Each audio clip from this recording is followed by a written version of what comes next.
Hey guys, it's Wednesday, March 22nd, and this is Newswave. So let's jump right in and talk about something we talked about yesterday, actually. In fact, after Newswave posts yesterday, news comes out that the Seiken Densetsu 3, 2, and 1 all are coming out in a big collection. We talked about it yesterday, how there was footage of the third one being played on their TV with the Switch in front of them. And guess what? I guess that was enough for them to say, yes, it's coming out. Right now, it's coming out as a collection. It would be coming out with the first one, which was, as we know it, Final Fantasy Adventure on the Game Boy. The second one, which was Secret of Mana. And then the third one that has never been released in the States or anywhere outside of Japan, really.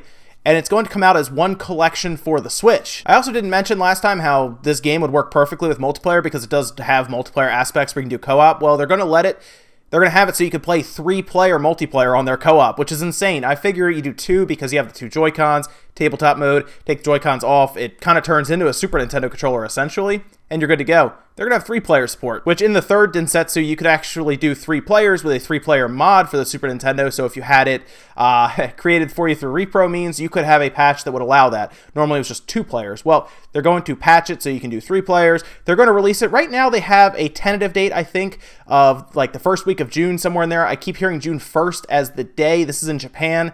No word on a localized version. Anything out of Japan, nothing is announced. The big thing is going to come down to, is it English text, because remember guys, we can import this stuff. It doesn't have to be released in your country because it's region free. You can just buy it from Japan, import it. PlayAsia, Amazon does that, so you can buy them from there, have it imported. The big thing is, can we change the text to English? Because if so, it doesn't really matter if they localize it. We can buy it from there, bring it over. It'll work fine in our Switches, no problem there.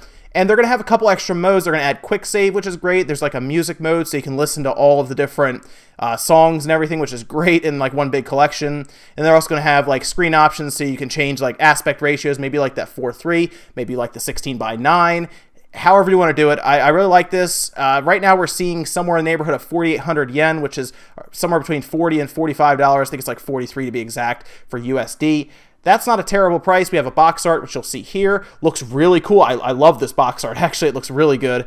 And hopefully they decide to localize it. I would like an English, a full English localized version released here, physical media, so I can buy it. Otherwise, I will be importing this and hoping that we can get it to English and it's not just locked as Japanese. Moving on from there, we got more information about Fallout 4's VR. Keep hearing bits and pieces about it. Originally, it was announced at E3 2016 how they were going to do a full VR mode for Fallout 4, and they kept talking about how great it's going to be, and we still have yet to see it. Well, it looks like it's going to be fully playable at this E3 coming up in a couple months. And this was an interview with Hip Hop Gamer, Bethesda's Pete Hines, came to the table, talked about VR, and they said this: Fallout 4 VR is the most incredible thing you've ever seen in your life. You can't even imagine what it's like playing in VR and how realistic it looks, and everywhere you turn your head, it is going to blow your mind. It is the craziest thing you've ever seen.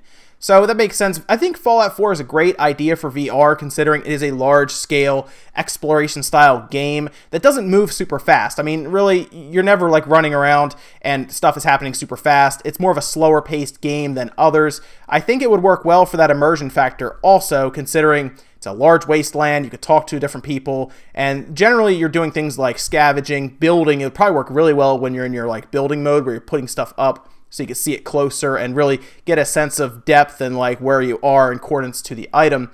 I think it'll work well. It really comes down to how well it runs on something like PlayStation VR or even like HTC Vive, because that texture pack, you needed a lot for that texture pack to work. So I'm going to be curious how well it works with these different configurations. Do we need a GTX 1080 Ti to play VR on Fallout 4? If so, it's going to be a tough sell still.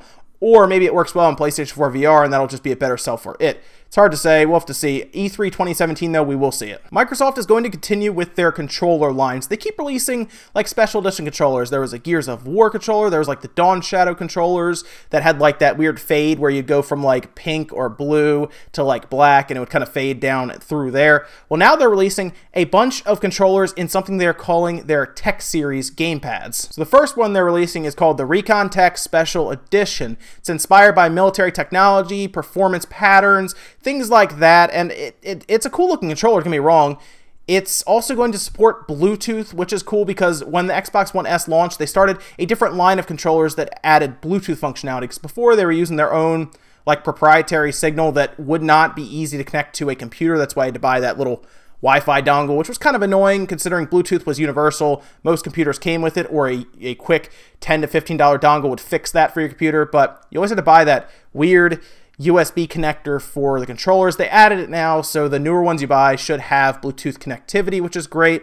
And this one coming out is going to be $70. Now, is that kind of expensive? Probably. I mean, it's as much as the Nintendo Pro Controller that everyone complains about, but it won't come with a rechargeable battery, so you need to buy a Play Charge kit too. But it is the same price as their special edition controllers. The Gears of War, the Dawn Shadow, those are $70 controllers. So is it worth it? Hard to say. If you like the design, if you like that kind of rubberized grip right there where your palms would go, maybe you would like it. Otherwise, you can stick with the $6 controllers. No word on really the other ones that are coming out. It's going to be a whole line, apparently.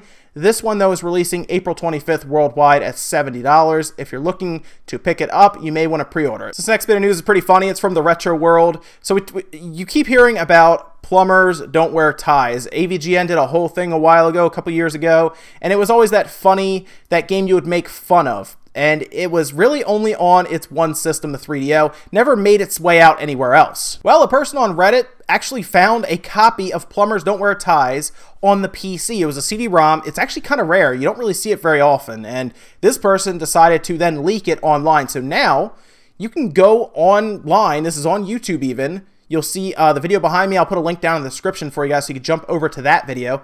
They put it up on Google Drive, so you can just go there, you can download the entire EXE, the image, and you can play Plumbers Don't Wear Ties on your computer right now. Everyone's computer will run it. I mean, you have to have like a TI calculator that could probably still run it to not be able to run it. So it's down there. If you want to just play what was touted as one of the worst games of all time, really not that bad, really. I mean, there's worse, but if you wanted to have a good laugh or something, it's down there. Check it out. It's pretty funny. It's cool when little things like these just get unearthed online. And with that, let's jump over to some YouTube news. So there's some interesting stuff going on right now.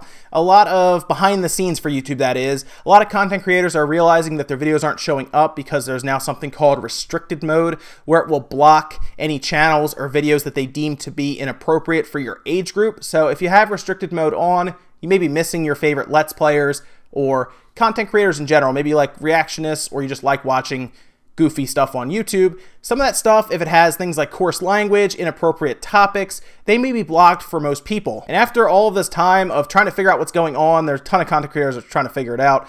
Philip Schindler has come out and said that they are taking a long look at what they can actually monetize and what is allowed on this entire platform in general. And after tons of speculation from all different content creators, I'm sure you've seen it online several times now, Philip Schindler, who is Google's chief business officer, has actually come out and talked about this now and said a few things that may concern some channels that fall into these categories. This was kind of like an open letter on the company's blog to advertisers. In this, he said, the YouTube team is taking a hard look at our existing community guidelines to determine what content is allowed on the platform, not just what content can be monetized. So yes, they are taking a look at what is inappropriate, what is like setting people off, what should not be on this platform. And that's kind of up to them. It's not really up to content creators or people who watch it. Maybe there's somebody you really like, but they would deemed offensive. You may start seeing those videos be less obvious in search results, for example, and maybe not even be notified when they upload a video. We've seen that now where people are not getting videos notified. I've seen it myself. I've been notified of videos of people I've been subscribed to like 4 or 5 hours after the video's up, not when it goes live. So it's hard to say what's going on with YouTube right now. It's just they are definitely playing around with the site in general, and we'll just have to see where it goes from here. And we got word that Atlas is releasing their entire written lineup for games for 2017, and this is happening this Sunday. It's going to be at 7 p.m. Japanese Standard Time. I believe for me, Eastern, I want to say that's like 4 to 5 a.m. for me that morning. So I'll be seeing it obviously when I wake up, and I'll check out the live stream. Maybe I'll even stream it. We can kind of check it together. I think they'll have like one that's been like databased on YouTube, hopefully, that they post up, and I can kind of watch it, and maybe we could stream it and check it out, see what's coming out. I'm sure they're going to show a couple things that maybe we've heard about. I'm hoping, because they've written it here, that a lot of stuff will be announced. I'm really hoping we see some cool new games coming out from Atlas. They make some great stuff. Obviously, if you're a JRPG fan, you're probably waiting very much so for the stream. I think it'll be great. That's, again, 7 p.m. their time on the 26th, which is Sunday. Probably in the United States, it'll probably be closer to like 4 or 5 a.m., somewhere around there. And the last bit of news comes from Bloodstained. It's actually being canceled on the Wii U. No more Wii U version coming, and it's going to be moved to the Switch instead, which I don't think is really a big surprise to anybody. Now, a lot of us might know Bloodstained as that big Kickstarter campaign that got started to kind of give us a taste of Castlevania how it once was, where it's that platforming Gothic-style game. They even brought in the big-time contributor to that entire thing, Koji Igarashi, and he came out and said, during our Kickstarter campaign, the Wii U was at the height of its popularity, but the situation has drastically changed after the release of the Nintendo Switch. And yes, that makes sense. Really, at this point, the Wii U, of course, we all know, is pretty much dead at this point. Maybe not fully dead since Zelda is out now, but it is definitely on its way out, and the Switch is on its way in, obviously, rising up because it is selling well. Easy to develop for. I'm sure porting this to the Switch was pretty easy, and you know what? I think I prefer it on the Switch instead of the Wii U, since I can take the Switch with me. So I'm fine with this. I'm sure there are plenty of people that are not, that are Kickstarter backers. They did say, though, if you are a backer of the Wii U version, you can request a full refund if you want, or you can just pick a different version. So maybe you want it on the PC or the PS4, or maybe you want it on the Switch instead. Either way, it is still coming out, just not the Wii U. Coming out on the Switch. That's it for Newswave today, guys. Make sure you comment, like, subscribe, all that good stuff. Let me know what you think about anything we talked about today, whether it's Secret of Mana collection coming out for the Switch. I think that's really, really cool. Just please localize it. I'll import it anyway, so at least put an English language option in there for me, please. Let me know what you think about YouTube acting up with its restrictive nature now, or maybe you were a Bloodstained backer and you're a little annoyed that's moved to the Switch, but you understand. Also, let me know what you think about the Atlas 2017 lineup, and maybe we can come up with some ideas down in the comments, some predictions as to what they're going to announce. That's it for now, guys. I will see you next time.